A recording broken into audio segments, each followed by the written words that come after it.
Welcome to the Deep Dive.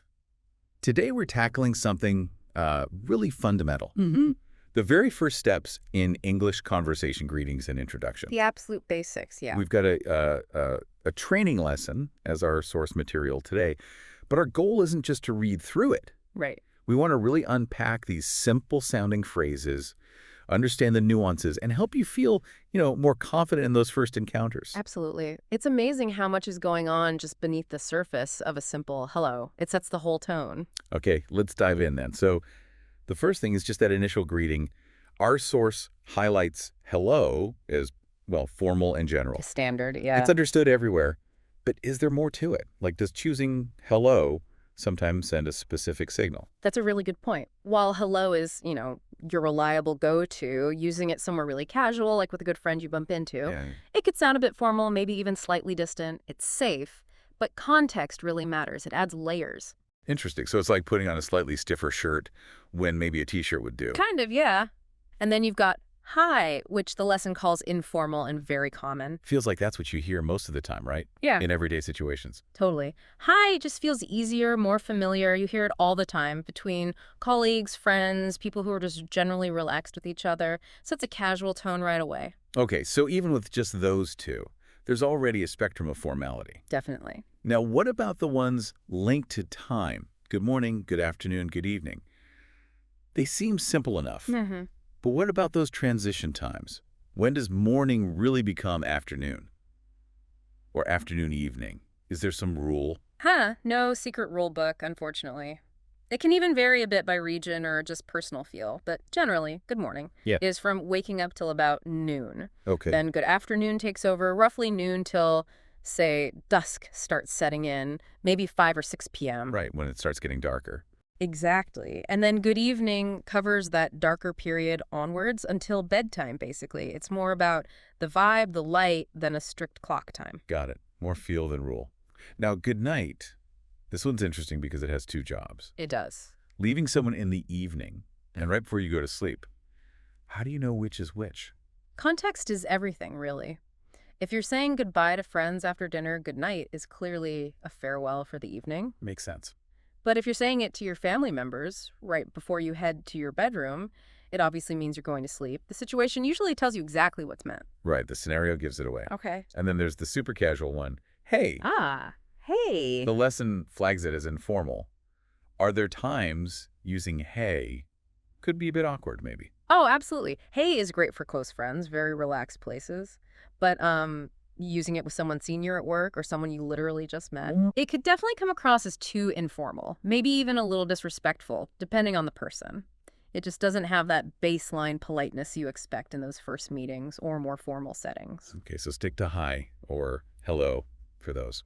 Generally safer, yeah. Hey is more for your inner circle. All right, so choosing the right greeting matters. Now, after the greeting, the lesson says it's polite, even crucial, to ask how someone is doing. Yes, definitely. It shows you actually see the other person, Not just walking past. It's a small thing, but it starts the connection positively. And we have the common questions. How are you? How are you doing? And how's it going? The big three. How are you and how are you doing? Feel very similar. Is there any real difference? Functionally, they're pretty much interchangeable these days. Some people might feel, how are you doing? Sounds a bit more modern or maybe slightly more casual. But honestly, the difference is tiny, getting smaller all the time. You'll hear both constantly. Okay. But then, how's it going? That one definitely feels more informal. Oh, yeah. Clearly informal. It has that relaxed, friendly vibe. You'd usually use that with people you already know fairly well. Colleagues you chat with, acquaintances you see around? Right. Not usually for a first meeting. Probably not, no. Okay, what about answering these? The typical short replies we have, I'm fine, thank you, and you. The classic. That thank you and asking back, and you.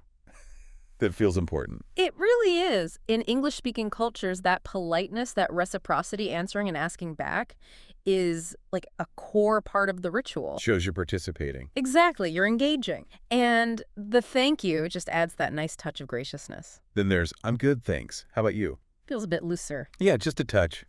Good is often seen as slightly less formal than fine. And how about you? Is a slightly more casual way to ask back, matching the good. Little word choices making a difference. They do. They tune the level of formality. We also have just Great. Thanks. Short, sweet, positive. Yep. Enthusiastic gets a point across quickly. Cheerful. And lastly, not bad. Described as a less enthusiastic, but still positive. It's a bit neutral. It is. It suggests things are okay, maybe average, maybe slightly good. It's often a way to be polite without committing to being great. Sometimes it can even gently invite a follow-up, like the other person might ask more. Interesting. Okay, so we've done the hellos, the how are yous. What comes next when you meet someone new? The introduction. Makes sense, right? After the initial pleasantries, if you don't know each other, you need to actually, well, introduce yourselves. Move beyond the generic greeting. Exactly. Establish who you actually are. And our lesson gives a simple example dialogue. Person A, hello. Person B, hi. How are you? Bit more informal response there. Right. Then person A says, I'm fine, thank you. My name is host speaker's assumed name. Uh-huh. Making the introduction. And person B replies, nice to meet you. Host speaker's assumed name. I'm expert speaker's assumed name. Completing the exchange. And finally, person A says, nice to meet you too. It's a very standard sequence. It is, and it shows that smooth flow. Greeting, check-in, then the names. Notice person A used hello, maybe initiating, and B used hi. That little mix is very natural. Yeah, it happens all the time. And that phrase, nice to meet you, the lesson calls it the polite closing to an introduction, like a verbal handshake. That's a perfect way to put it. It's the standard, expected thing to say once names are exchanged. It signals, okay, pleasant start to this acquaintance. And the nice to meet you too just reinforces that. Exactly, mutual positive signal. Wow. Okay, so we've actually covered quite a bit of subtle stuff packed into just those first few moments of talk. It adds up quickly. Let's do a quick recap then.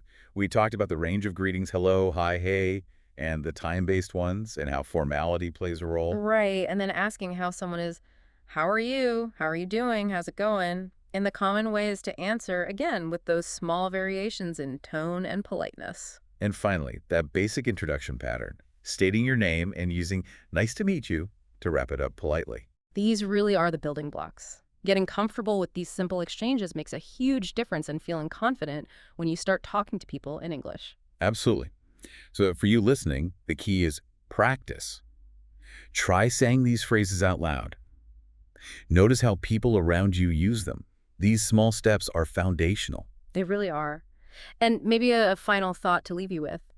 It's interesting to think how these incredibly simple, almost automatic greetings and intros are actually the foundation for all human connection. Every deeper relationship, every complex conversation starts with something like this. It makes you wonder, how do different cultures handle these first moments?